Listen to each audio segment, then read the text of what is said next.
3, 2, 1, 0. All engine running. There is no other institution that has the ability, uniquely, without a heritage, every generation starts over. To remind the current regime what your country. We, the people, tell the government what it is allowed to do. to get back in their box and stay there. Liftoff. We have a liftoff. From the Heritage Foundation, this is Heritage Explains.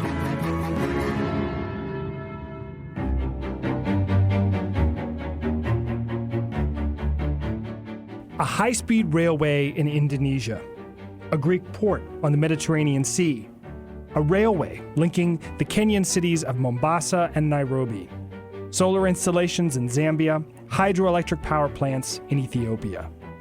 What do all these things have in common?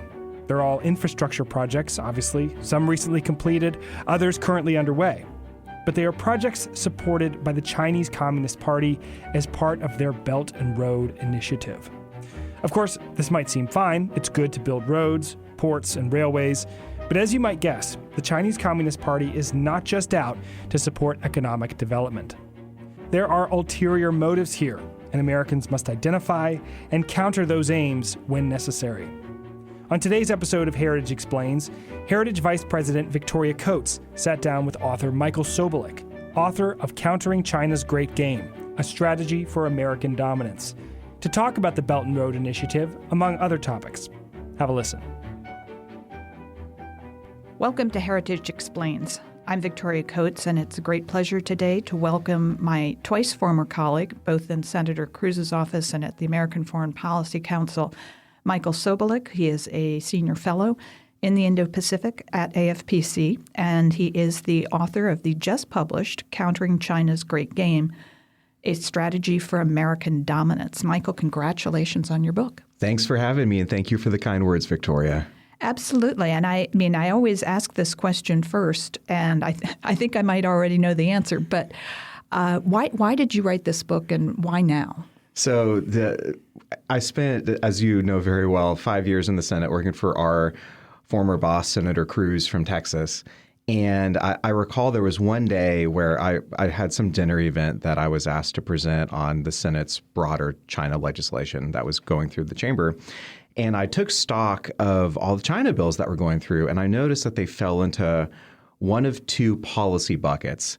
The bucket number one that the Senate was really focusing on between, say, 2017 to 2019 was China has infiltrated the United States in so many different ways with its malign influence, from Confucius Institutes to IP theft and so many others, and we have to find a way to insulate ourselves from that.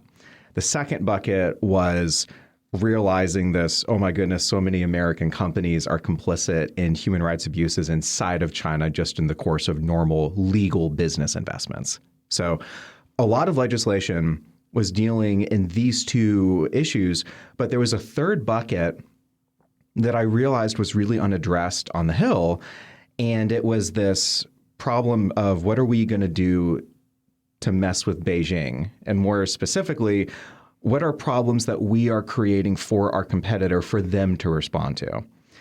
And that realization that a lot of our China policy on Capitol Hill was reacting to problems that the Chinese Communist Party had created for America over 3.5 decades of engagement, there wasn't that much offensive action either in the Congress or certainly with the Obama administration against the Chinese Communist Party.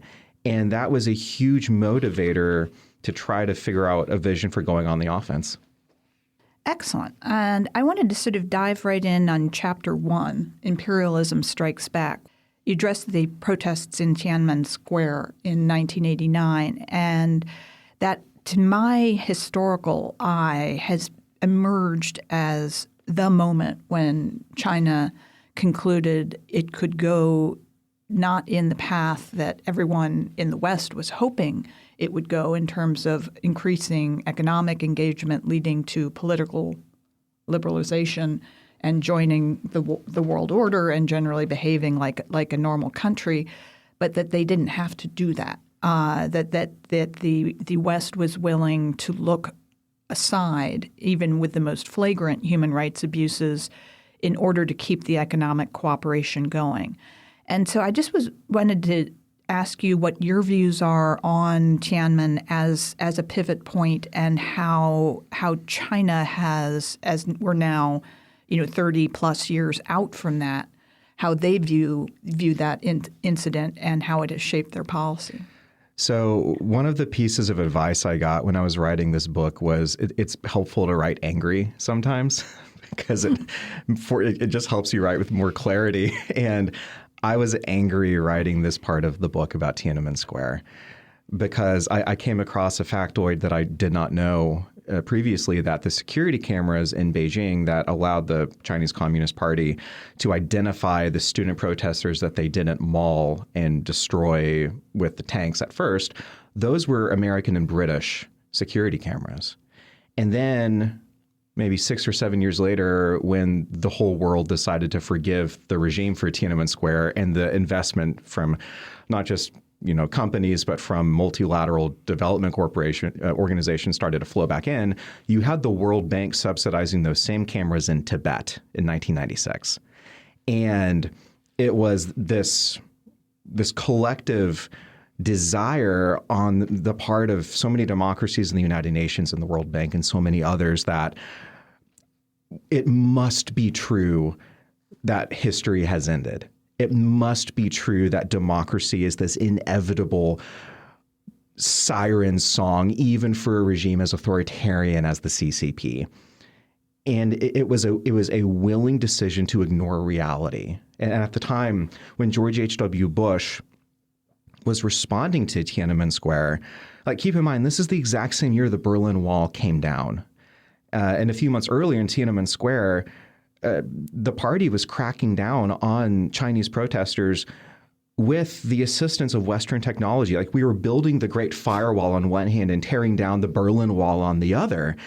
And as I wrote this book, I found myself asking why, because it's so peculiar. And I think that the United States was drunk on one of our biggest foreign policy successes. If you win a Cold War without firing a shot, it's easy for that to go to your head. And I think it did. And over time, I think you asked how the party views Tiananmen Square. They're deathly afraid of its memory. It is still a heavily censored topic of conversation. I remember when Taylor Swift's 1989 album came out, because I think it came out on June 4th or something, and it was obviously called 1989. And the party was deathly afraid of Taylor Swift at that time, which is hilarious, but also really illustrative of who the party is. And I think Tiananmen Square is one of those original sin moments of America's China policy, and it is one that we still have not fully exorcised from our past.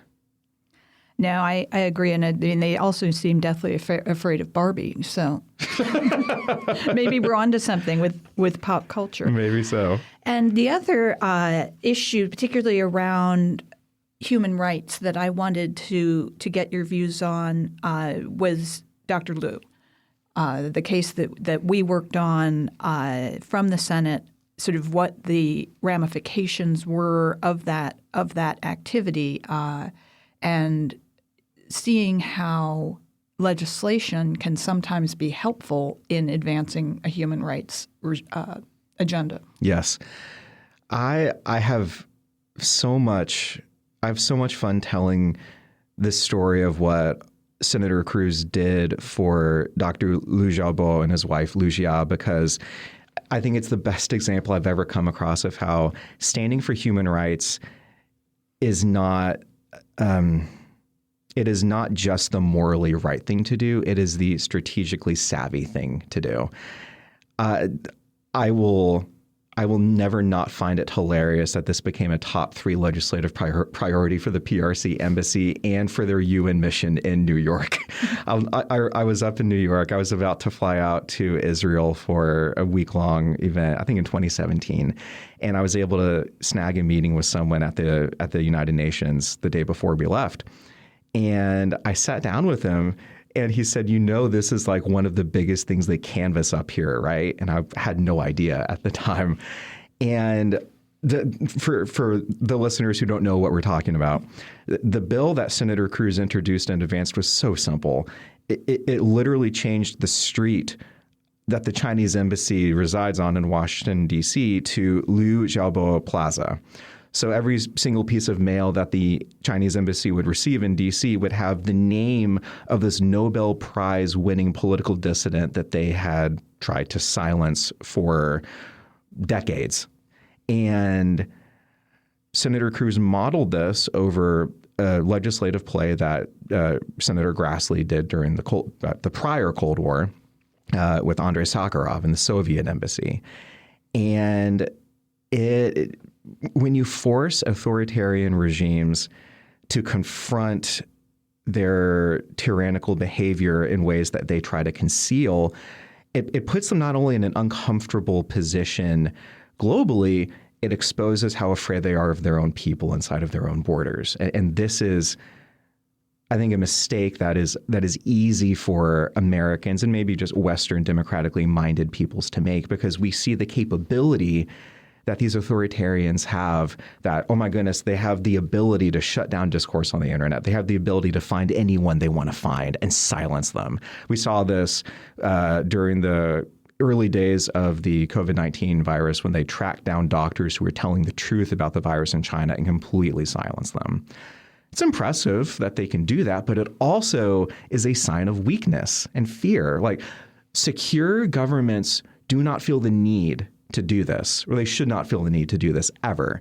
And the fact that the Chinese Communist Party is so afraid of truth tellers, especially of Chinese truth tellers inside of China, that's a source of strategic leverage for the United States. And Senator Cruz, to his great credit, not only introduced the bill, he fought tooth and nail for it, to the point that Beijing was sending unofficial track 1.5 meetings to his office to meet with us, to try to convince us, to ultimately him, to back off the legislation. And it was a lie. They said, just be quiet and maybe we can figure this out. And of course, Senator Cruz has never been good about being quiet about tyranny.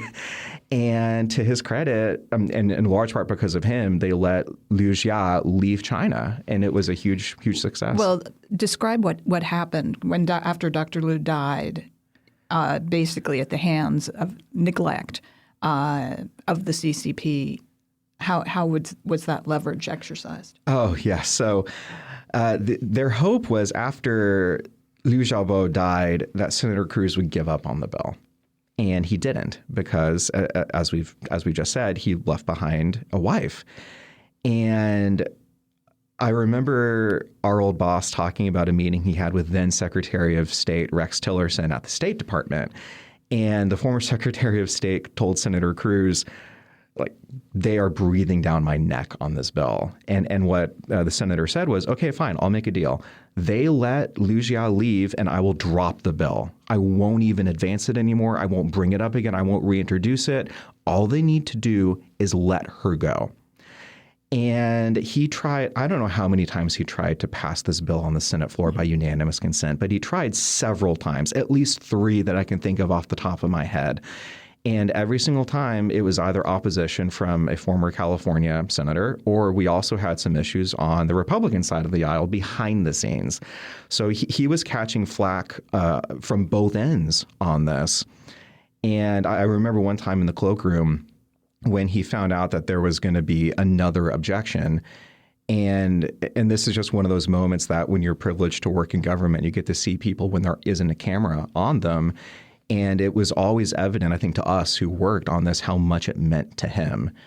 And he never gave up. And they asked us every which way to back down. And his insistence on shining the light on it eventually, I think, forced their hand, in cooperation with the Trump administration, finally to let her go. And they did. Now, it's an excellent example of how a strong human rights agenda, focused on specific cases, can advance American interests. Yes. And so hopefully we will be doing more such work with the Pillar of Shame later on this year. That will be the topic of another podcast.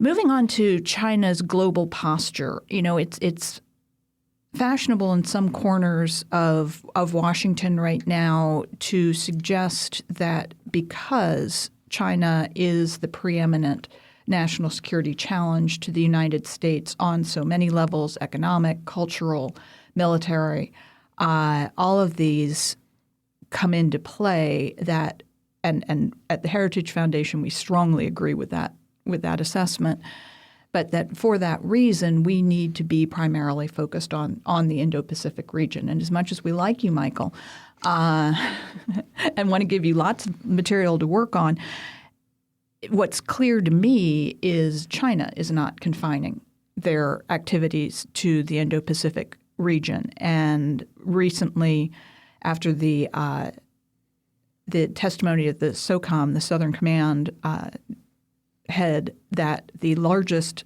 CCP embassy in the world is actually in the Bahamas, in Nassau, 120 nautical miles from Miami in the Atlantic.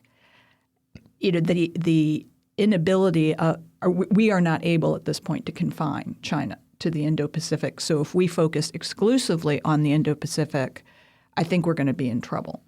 So I was struck in your discussion in Chapter 3 about Europe and how Europe plays into this as another major economic market, a collective economy that's roughly the size of the United States.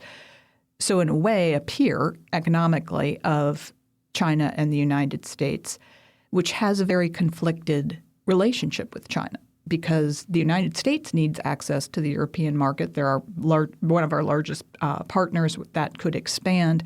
But how is China seeing Europe? And how dependent do you think Europe is on China? Europe, in many ways, is the strategic crown jewel of Xi Jinping's Belt and Road Initiative. The whole purpose of China's foreign policy right now is to rejigger not only the economic orientation, but the strategic orientation of the key regions of the world away from Washington and toward Beijing. They're doing that in a whole host of ways, which we can get into, but at a really high level, that's what they're trying to achieve. And when you look at Europe, one of the reasons Europe matters so much to Beijing is because they know that one of the biggest reasons the United States and the West won the Cold War, the first Cold War against the Soviet Union, is because of that transatlantic link of unity. Sure, like it wasn't, I'm not saying that we were always on the same page the whole time. I may not have been alive during that time, but I've read enough to know that we weren't. But that history, I think, has been studied extensively in Beijing because Xi Jinping knows that he is in a Cold War with the United States today. And he also knows that it is more than just economic, although it's a huge part of it, which we'll get into. It's also ideological. It's also civilizational in a lot of ways. And he knows that those links are strong between the United States and Europe in a lot of ways. And if he can, at least at the material level with economics, pull Western Europe in particular, like they've been really successful in different parts of Eastern Europe. Western Europe, though, is, as we all know, where the decision-making and the power in the EU lies. And if Xi Jinping can win over Western Europe enough on the margin to get them to not behave as if they are in a Cold War with China, then that's going to make his global campaign much easier. And I would venture to say that China has been pretty successful in Europe. The biggest example I bring up in Chapter 3, which you mention, is in the previous century, Europe was the epicenter of perhaps the worst genocide we have ever known. We collectively call it the Holocaust. There is another genocide happening today inside of China, targeting primarily the Uyghurs in Xinjiang. And if you look at the stance of the Europeans about this, they've largely been silent about it. And one of the biggest reasons is because it talked about Germany, where the Holocaust was directed. The Germans are hopelessly leaning on their relationship with China with economics first and everything else second. And I would say President Macron in France is sadly doing the same thing. And both of them have this deep desire for the sake of their own national companies to access the Chinese market for the benefit of their consumers, which I get it, makes sense. But the deal with the devil in that is you have to be quiet about a lot of other things because the access to China's market has a whole lot of political strings attached. Human rights being a big one of them, silence on human rights being a big one of them. And at least right now, Europe is making that deal. And it's putting them in a diplomatic position where they are very hesitant and very afraid to say anything confrontational because of the economic component. Yeah, and I'm deeply concerned about this because, one of the projects we're focused on is trying to get our European partners and allies, particularly those in NATO, to take a more forward-leaning, aggressive stance on their defense. And we see this as a national security issue on everything from solar panels to, you name it. And so given the fact that the United States has obligations in the Middle East and in the Indo-Pacific that the NATO partners don't necessarily share, we need them to be at the forefront. And so how you balance engaged, supportive U.S. posture with not over-reassuring them so they just assume we're always going to be there to bail them out and they don't have to make these hard decisions. I'm quite concerned something similar to that is emerging with China.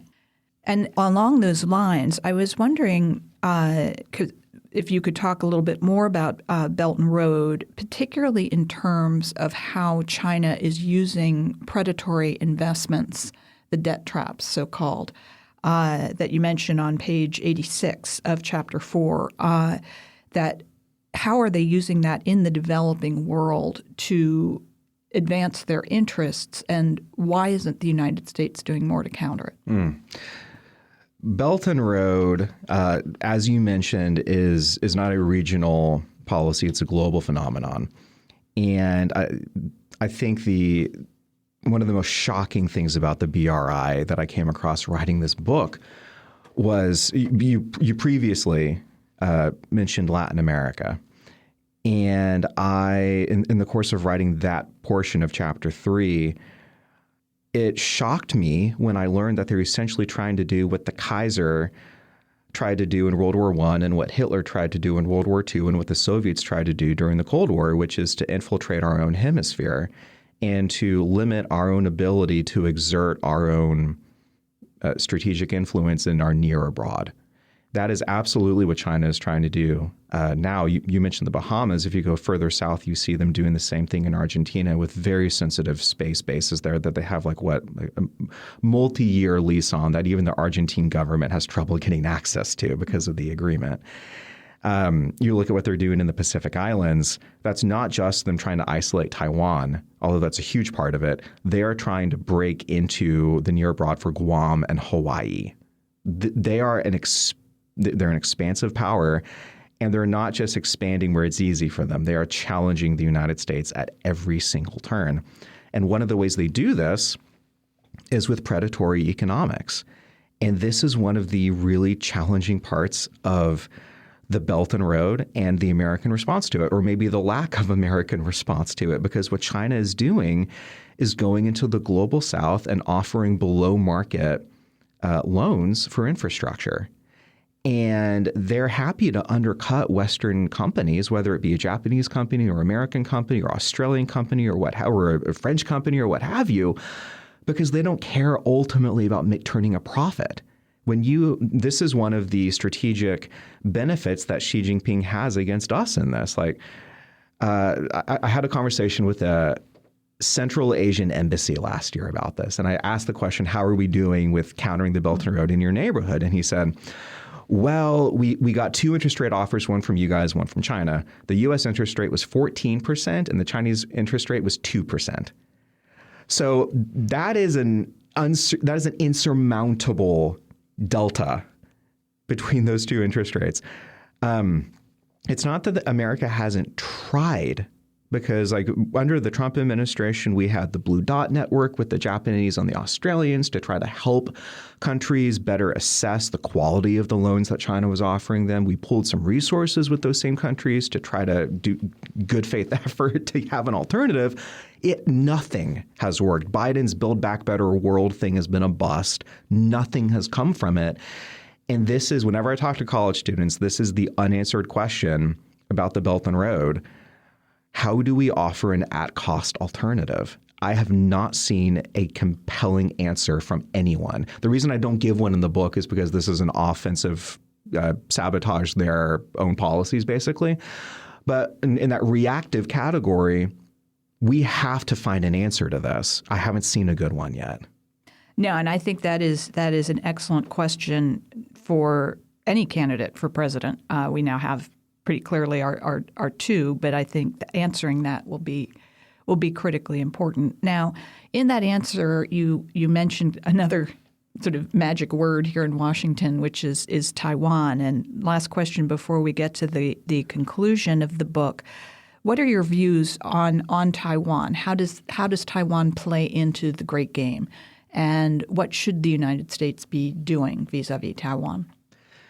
Xi Jinping has made it abundantly clear that he wants to be the great statesman in China that solves the Taiwan problem. And from the Chinese Communist Party's perspective, they have a sovereignty problem. And we would not agree with that. But their perspective is that that the People's Republic of China is rent asunder because Taiwan, from their perspective, is a renegade province.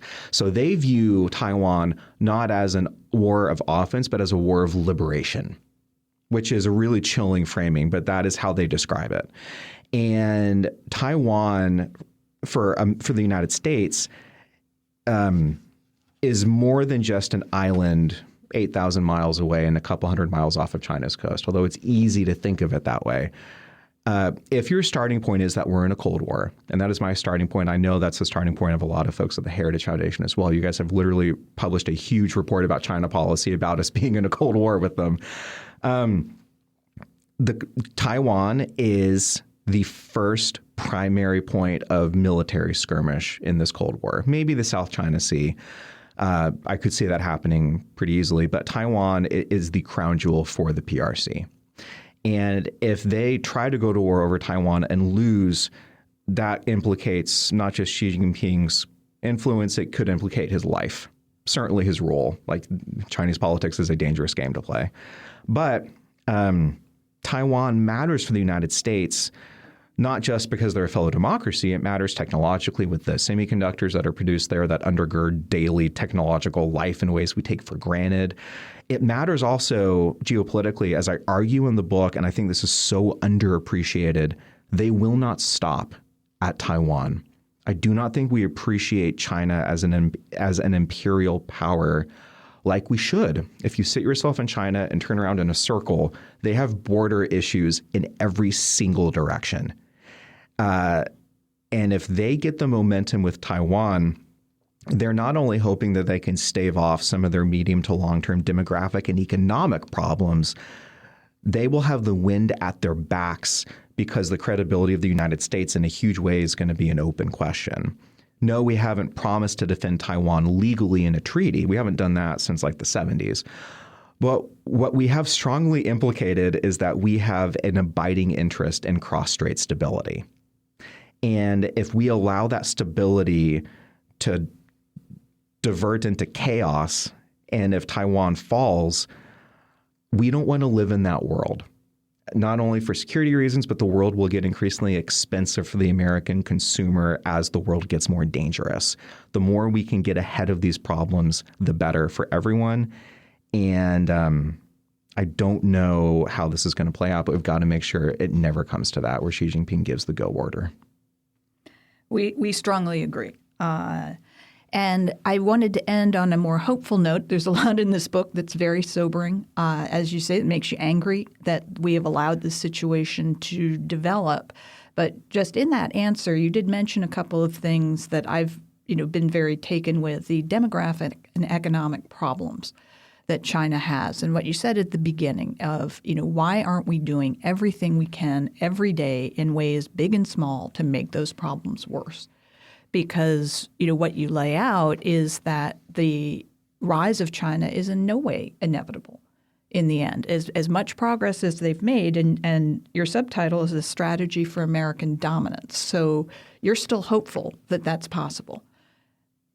If the United States decides to win this Cold War, I think we will. It will require clear, courageous presidential leadership for us to take that posture. It's going to require bipartisan buy-in on Capitol Hill, which because of what happened with TikTok recently, I am hopeful that we still have the potential to build something like that. But the way that we win this Cold War, not only with a posture, but practically, if our starting point is what are the Chinese Communist Party's weaknesses and how do we force them to compete on that terrain, I can think of worse ways to wage a Cold War. And practically, I think we should start maybe with information. So we started talking about how terrified the party is of their own people. They're also afraid of the speech of their own people. And when China censors political discussion and discourse inside of their own borders, that's not just an internal human rights thing. Americans died because the party cared more about stopping information about the coronavirus than they cared about stopping the virus itself.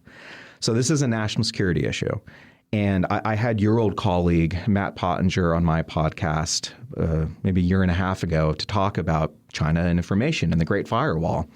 And I asked him, when you were serving in government as Deputy National Security Advisor, were we doing anything at all to complicate China's ability to censor and control information inside of China? And he said, nope, not really. And to me, this is such leverage that we're leaving on the table. I mean, forget about the Belt and Road around the world. I get into that in Chapter 5 about how we can take on the Belt and Road globally head on. But Chapter 6, to me, is the crux of it because the Belt and Road has roots that trace back to China. Like the Digital Silk Road is an authoritarian censorship package in a box. And that was honed and perfected inside of China. And if we are going to win the Cold War, like the first one, information is going to be a huge part of it. It's not going to be over the radio like Radio Free Asia, although it's still going to have its marginal importance. We are going to need to make it more expensive and more costly for our adversary to dominate political discourse inside of its own borders. They say that's crossing a red line. I say let's test it. They've been testing our red lines in the South China Sea for over a decade, and we have done next to nothing until it was too late to do anything about it. If we start to test their red lines, not only will we learn about them, we're competing on terrain they don't want us to compete on. That is how we gain the momentum and how we gain the advantage in the long run in the Cold War. And hopefully, the things you mentioned with the demographics and the economics, it's not good for them in the long run. If we can complicate the next 10 years for them, this window of opportunity that they have and make sure they cannot seize it, they're going to be in an increasingly difficult position. No, I couldn't agree with you more, not surprisingly. But, I think the information space is critical. Free speech should be our brand as the United States, and we should export it. So, Michael, I can't believe the half an hour is over already. We could talk to you all day about this book. There's so much more in it for all of our heritage listeners. Strongly commend Countering China's Great Game, a strategy for American dominance to all of you who are interested in China. And we're recording in April, but coming up next month at Heritage, we will be both revealing Pillar 1 of our Chinese Handcuffs project about China and domination of the green energy sector, and then also the bipartisan COVID-19 report on the origins of the virus in China. So we hope very much that you'll be joining us here at Heritage for both those events and those important discussions. And thank you again. Thanks so much, Victoria. It's a pleasure. Thank you to Victoria Coates and Michael Sobolik for their contributions to this episode of Heritage Explains. You can follow them both on X, and you can find a link to Michael's book, Countering China's Great Game, A Strategy for American Dominance, in the show notes. And thanks, as always, to you for listening to Heritage Explains. If you have any thoughts or feedback for us, we look forward to hearing from you, and you can reach out to heritageexplains@heritage.org. Take care. We'll see you next week. Heritage Explains is brought to you by more than 500,000 members of the Heritage Foundation. It's written and produced by Mark Guiney, Lauren Evans, and John Popp.